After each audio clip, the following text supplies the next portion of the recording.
Hello दोस्तों, मैं हूं रोहित कुमार। स्वागत करता हूं आप लोगों का आज की इस नई वीडियो में। तो आज का टॉपिक हमारा है पिंगली वेंकैया जी की पुण्यतिथि के ऊपर।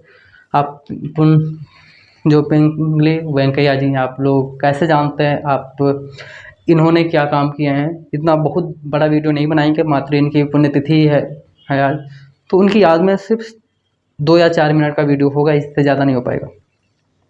पिंगली वेंकैया जी का जन्म 2 अगस्त 1876 को हुआ था। हालांकि कुछ लोग मानते हैं कि इनका जन्म 1878 में भी हुआ था। ठीक है, यानी कि एक निर्धारित तिथि नहीं मिल रही है कि 76 में हुआ था या 78 में हुआ था। आप कहीं भी पर भी सर्च कीजिएगा इनके बारे में, आपकी पुस्तकों में भी पढ़िएगा, तो इनका जहाँ पर इनके कैरेक्टर के बारे में लिखा होगा तो इनकी तिथि 76 और 78 दिखाई जाती है। ठीक है, लेकिन जन्म तिथि 2 अगस्त ही है और वर्ष में बदलाव है। इनकी मृत्यु 4 जुलाई 1963 को हुई।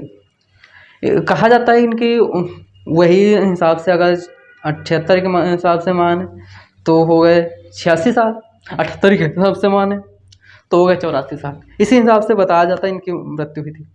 इनके अन्य नाम, इनको और किन नामों से जाना जाता था, इनके 3 नाम अन्य भी थे। एक डायमंड वेंकैया, इन्होंने डायमंड वेंकैया का नाम जब पढ़ा तो इन्होंने एक फैक्ट्री जैसे खुदान जिसको बोलते हैं, या फिर उसको हम कह सकते हैं जहाँ से, यानी कि खुदाई जहाँ से होती है, डायमंड एक हीरे की वहाँ खुदाई होती थी, इन्होंने उसमें भी काम किया, तो इनका नाम डायमंड वेंकैया उससे पर पड़ा। और दूसरा पट्टी वेंकैया जो नाम पड़ा इनका, तो इन्होंने कपास के ऊपर स्टडी की थी। इन्होंने एक विशेष प्रकार की कपास का निर्माण भी किया, यानी कि कॉटन का निर्माण किया कपास से ही निकाल कर। ठीक है, तो इनका नाम पट्टी वेंकैया पड़ा। तीसरा नाम इनका जापान वेंकैया पड़ा। जापान वेंकैया का नाम क्यों पड़ा उसके पीछे बताता हूँ। इनको उर्दू और जापानी लैंग्वेज आती थी, और उससे भी ज़्यादा भाषाएं भी आती थी।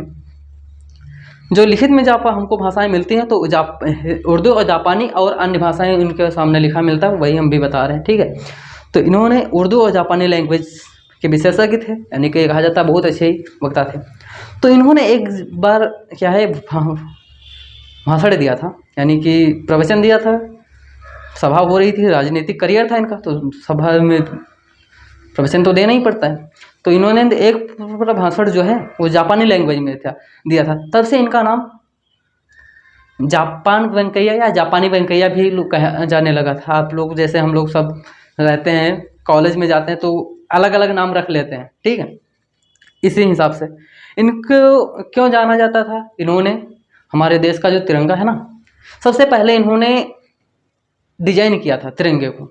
लेकिन ये तिरंगा जो आज हमारा केसरी रंग है ना, तब हमारा केसरी रंग नहीं था। तब जो केसरी, वाइट एंड हरा, तब हरा और सफ़ेद केसरी नहीं था। तब इन्होंने लाल और हरा रंग के 2 रंग जोड़ के बनाया था, क्योंकि 1921 में जब लंदन में मीटिंग हो रही थी तो वो हमारे देश को प्रेजेंट करने के लिए एक झंडा चाहिए था, तो वहाँ पर झंडा नहीं था, तो इन्होंने झंडे का डिजाइन किया। पहला लाल रंग लगाया। लाल रंग जो था वो हमारे देश के हिंदुओं के लिए था, और दूसरा रंग हरा लगाया, वो देश में रहने वाले मुस्लिम, यानी कि मुस्लिम समुदाय के लोगों का प्रतिनिधित्व कर रहा था। इन्होंने वो झंडा गांधी जी को जब दिया तो गांधी जी ने उसमें सफ़ेद रंग भी जोड़ने को लिए कहा। सफ़ेद रंग क्यों जोड़ने के लिए कहा? सफ़ेद रंग इसलिए कहा क्योंकि जो अन्य समुदाय थे, जो अब अन्य समुदाय बौद्ध, सिख, ईसाई, जैन आदि, इन समुदायों के लिए, सबके लिए सफ़ेद रंग कहा, तब जोड़ा गया उस। ठीक है, तो ये 3 रंग हो गए।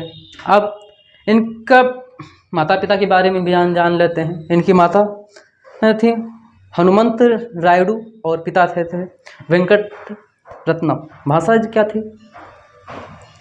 उर्दू और जापानी। पत्नी थी रुक्मिणा। आज की इस वीडियो में इतना ही। मिलेंगे आप लोगों को एक नई वीडियो में।